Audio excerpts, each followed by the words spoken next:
Luffy now has a 30 million berry bounty on his head. After defeating Arlong and Don Krieg and Buggy and a whole bunch of other people, Luffy now officially has a target on his back from the Navy, as well as probably a bunch of other bounty hunters coming for his head for that insane bounty. It's even more than Arlong. Arlong with 20 million berries and Luffy's is 30 million. And I feel like this is going to change the entire dynamic of the series and the way it's gone so far. So, as of now, Luffy's been unknown. He's just been going around trying to search for a crew and happening to save a bunch of people, change a bunch of lives, which we did see showcased in this episode. It was almost like a bit of a reminiscing episode. We got to go back and see a bunch of characters we've seen affected by Luffy and his crew and what they've done for them. A bunch of characters we've got to know over the last few arcs sort of returned after seeing Luffy's poster. You know, we got to see Kaya, who saw Usopp in the background, and she was reminiscing about when he was there, you know, in the tree telling her stories and stuff like that, and how she's doing much better and how she's working to become a doctor and achieve her dream. We got to see Kobe working in the Marines, you know, living his dream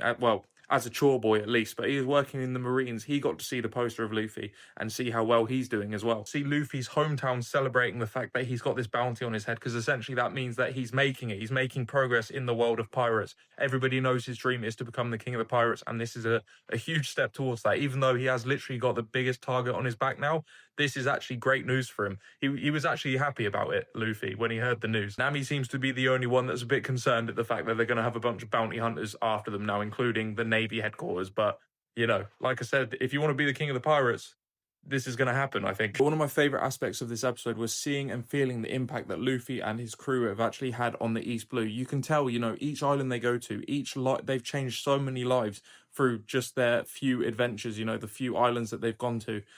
They've made a real impact in the world, and it's felt a lot in this episode, just going back and reminiscing and seeing all these old characters, you know, seeing Captain Morgan in prison, seeing Luffy's poster up in the Barate. It just feels like the whole world, even if we're not seeing it, is moving. There's the whole world full of moving parts, all these different islands, all the villagers and people on it, all these places are living and breathing, and it continues even after Luffy and everybody leaves. And that's one thing I love about this show is the world just feels so alive. And one of the coolest parts of this episode is we had the return of not just Mihawk, but Shanks as well. And they seem to have some sort of history together. When Mihawk arrived, Shanks asked if he wanted to fight. And Mihawk said no, especially now you don't have your left arm, which implies that they've had a history before, especially as though Mihawk said about, he remembers stories Shanks saying about the boy with the rubber boy from the island. So obviously they have some sort of history. Maybe Mihawk was in Shanks's crew at some point, like who knows? But you can tell how proud Shanks is when Mihawk shows him the poster of Luffy. He says,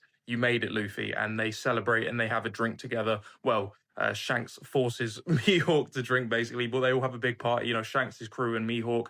But I'm surprised those two have a history together. I hope we get to learn about it at some point. Maybe they met in the Grand Line. Like I said, maybe Mihawk was part of Shanks's crew. There could be some history there. Maybe their family. I have no idea. But there's clearly something there, and that's very intriguing. That's the thing about this episode. It also set up a lot of potential future events. Like, of course, the bounty on Luffy is a huge one, and then this thing with Mihawk and Shanks. And also at the end of the episode, there was like a little moment where we saw this woman who was looking at Luffy's bounty, and we haven't seen her before. So maybe she's a potential threat as well. But we also got to see a bunch of familiar villains. You know, we got Captain Fullbody, who showed up and got beaten up by Luffy and his whole crew again, which was funny. You know, we saw Captain Kuro chilling on his ship, so he's clearly back to being a pirate. I wonder if he'll show up again to try and fight Luffy and take revenge. And we also saw a small glimpse of Buggy. So maybe they're all going to be after Luffy now. You know, it's reversed. It's going to make for a really interesting dynamic, and I can't wait to see where this all leads and what potential future threats that Luffy and everybody's going to,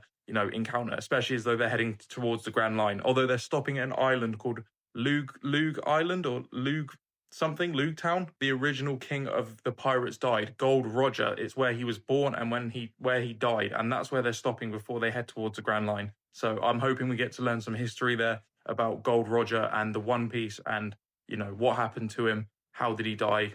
Why was he born? How did he become the king of pirates? Maybe we'll get a bunch of information about that.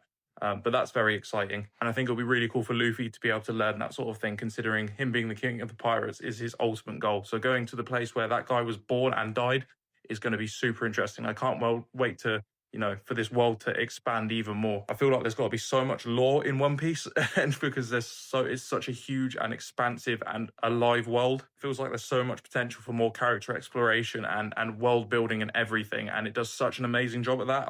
I'm so excited to learn more about how this world operates and the history of it and everything. Yeah, that was this episode. It makes me really, really excited for the future. And let's see who comes after the bounty. Let's do it.